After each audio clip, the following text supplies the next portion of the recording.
Oh boy. Well, I'm gonna call this test tonight. And again, just another good lesson and hopefully one for everyone that's watching. So I just don't really feel like risking. I'll go in the house and go to sleep and I'll follow up with you in the morning.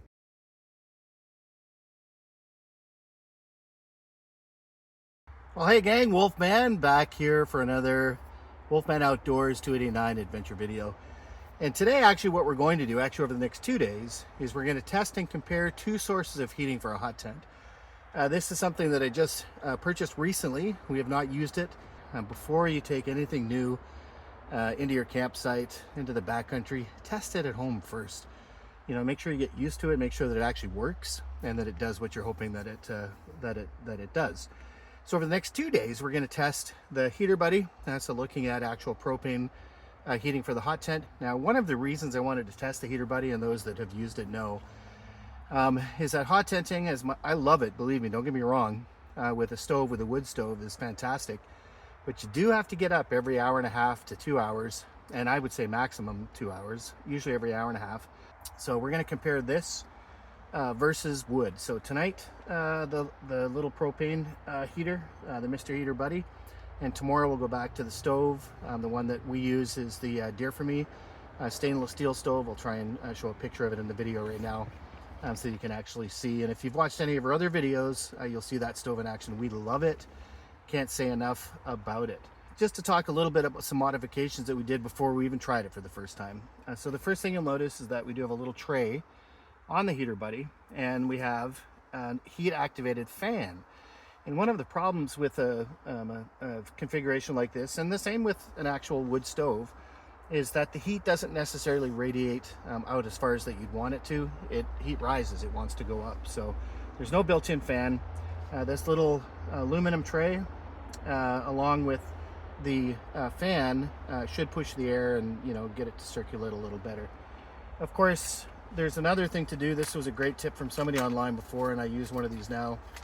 This brand, though I'm sure there's a million of them, is a Jizzle Life, and it is a fan. The battery life is excellent on this, and it does hang from the roof so that you can drive the air, downwards, right? Hot air rises, this will push the air back, down towards the sleeping area. The other modification that I have, before I get into the most important piece of equipment, no matter what you're using for your heat source, is we've actually got it connected to an 11-pound propane tank. So one of the problems, again, I said the reason I got the Heater Buddy was because I want to actually have a good night's sleep. This is built for one of those standard 1-pound tanks, those green ones that you just throw away. Bad for two reasons. One, you have to throw it away. And two, you will have to change it throughout the night. And I'm not sure exactly how much time. If I figure it out, I'll put it in the video, on average, how long it burns one pound tank. The tank that I got, I'll show a picture of it in the video as well, is an 11-pound propane tank. So smaller than the bigger ones that we use typically for barbecuing, but big enough that it would, equate to 11 of those small, green canisters. So that should be enough for, a couple nights of camping, maybe 3. I'll put the hours in. What's the matter, Looney Tunes? She's cold, I think. She wants me to get the heat started. So again, the other thing that I do have for that, because one of the things that you'll have to consider is if you do have a hose attached to a regular propane tank, yes, if you have that.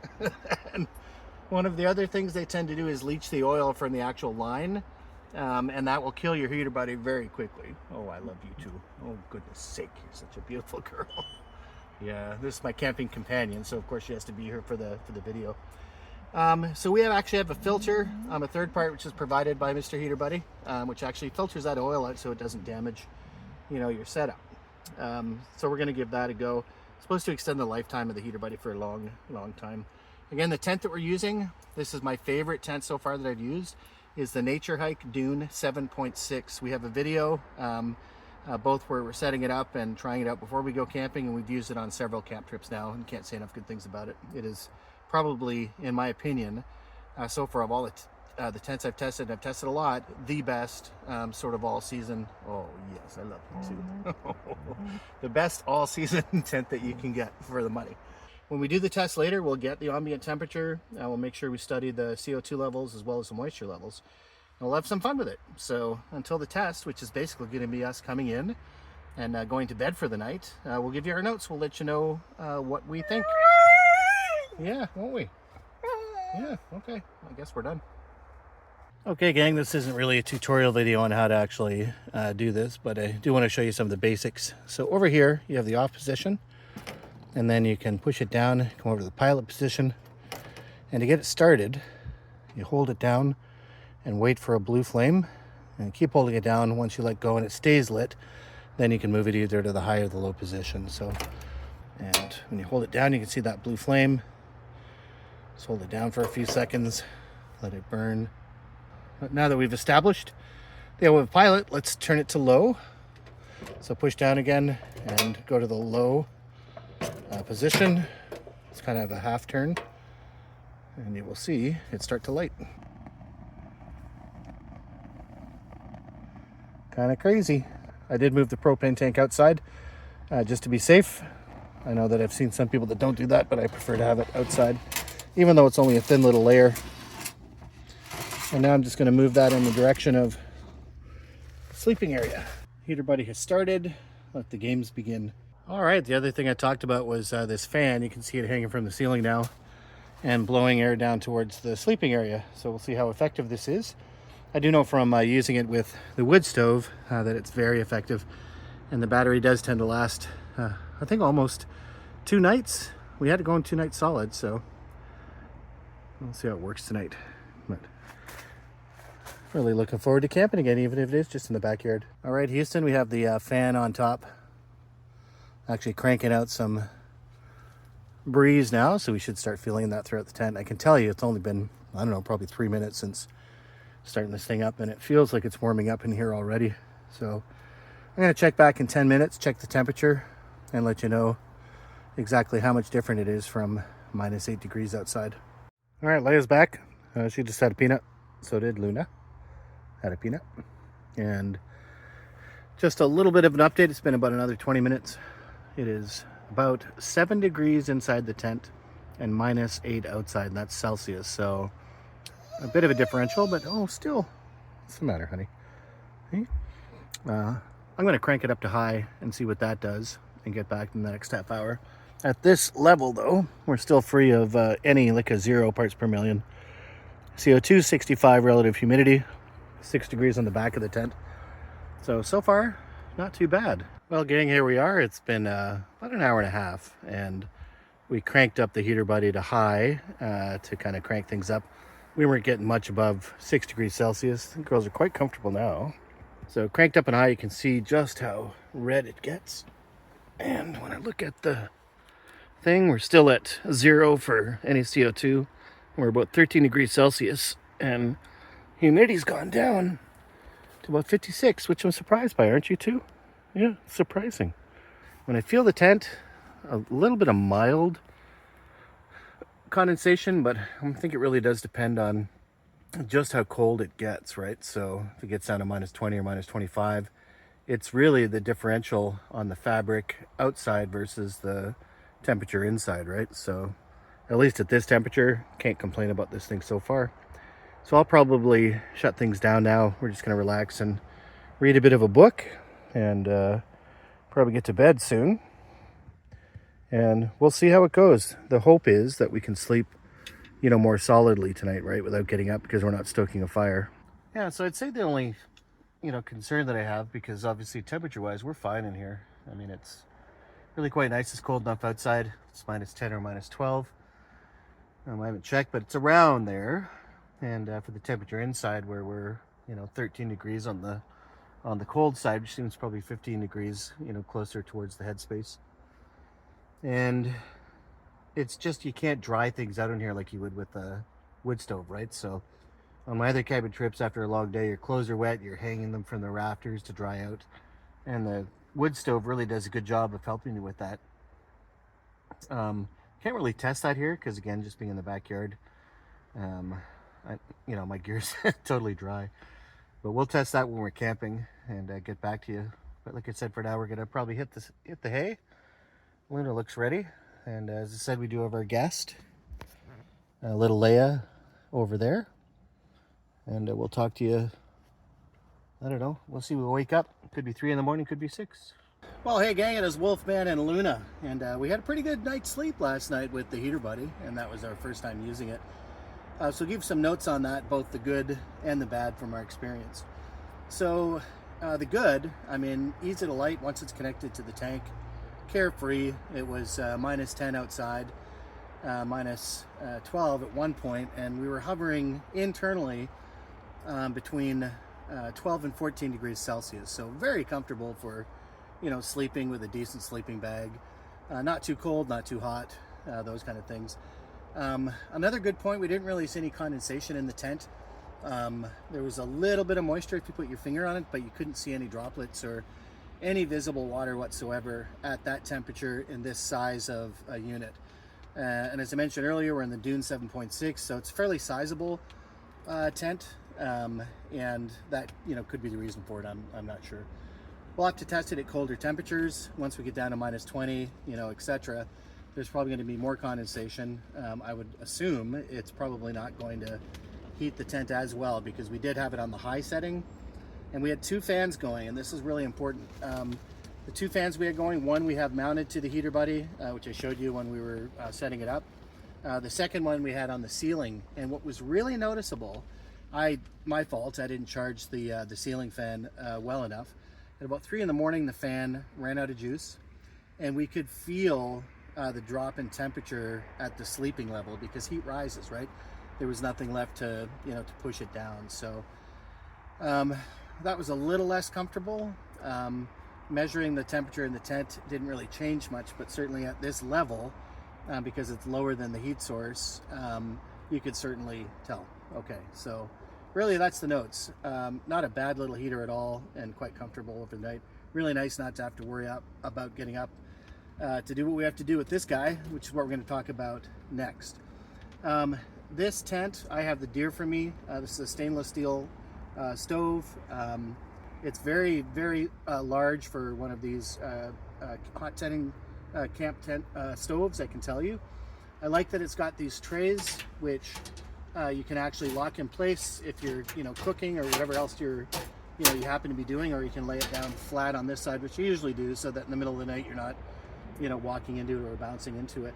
And it has it on both sides.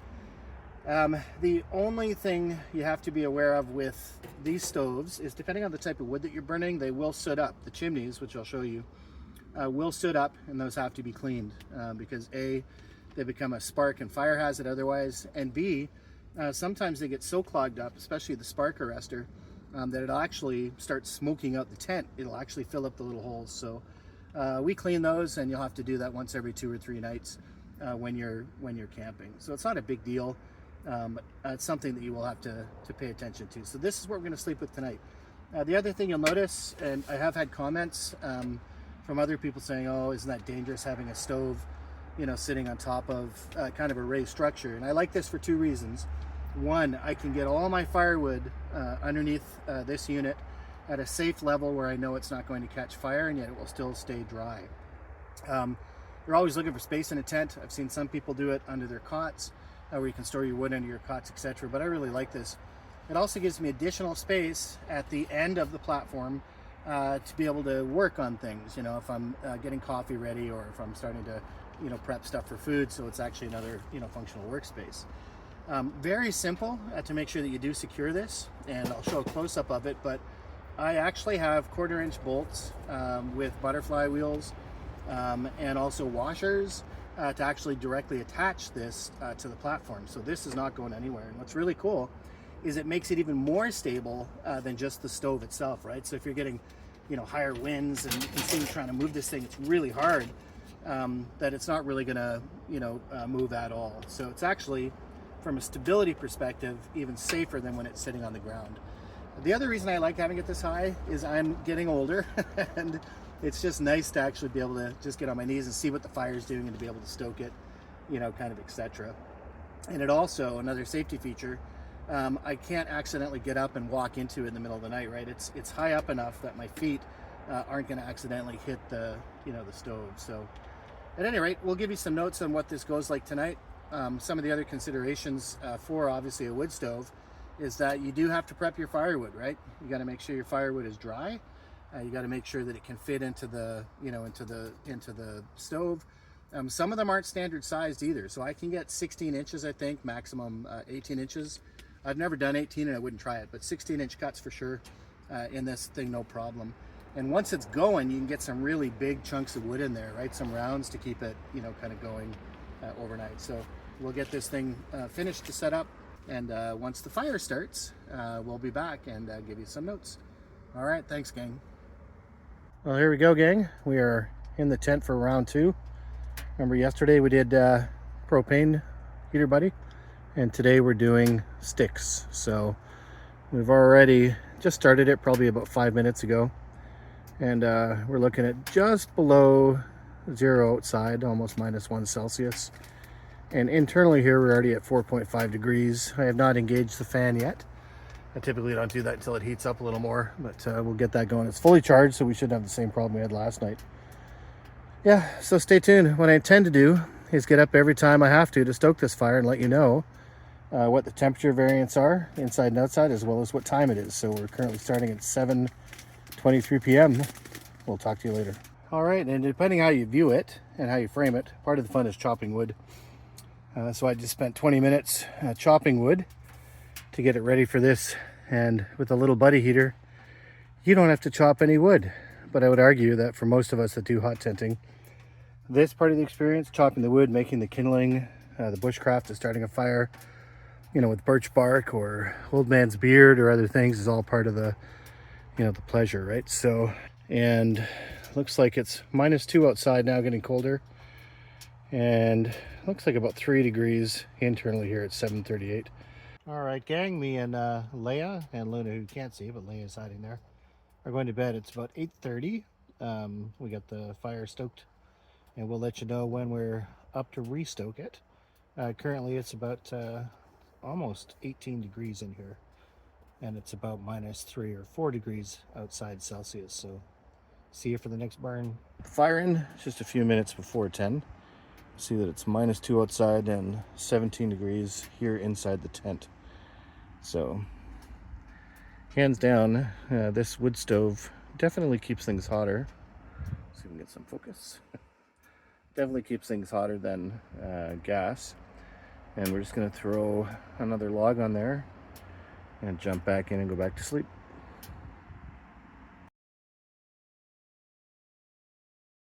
Well, something new. This must be leaking out of the wood.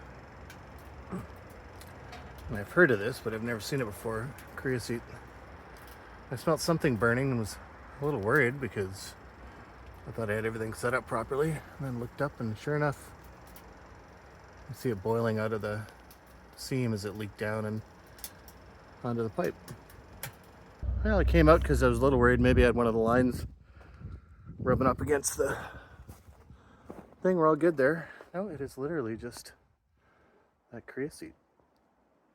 I've never seen that before. Oh well, that's new. Little heater buddy doesn't do that. Well, I think we got the creosote problem sorted out. Just burning it hotter, and that is a risk of damp wood. And this wood's not too bad, but I guess I had it dampened down too much. And I've been doing this for a while now, and you still have things depending on the wood. Just burning good and hot now. Too hot, I would say, in fact. And I don't know if you can hear it out there, but the coyotes are going now too. Looney Tunes doesn't seem too bothered. Hey? You don't care about the coyotes? Nah. Nah. All right, let's see if we can get back to bed. That kept us up for about an hour.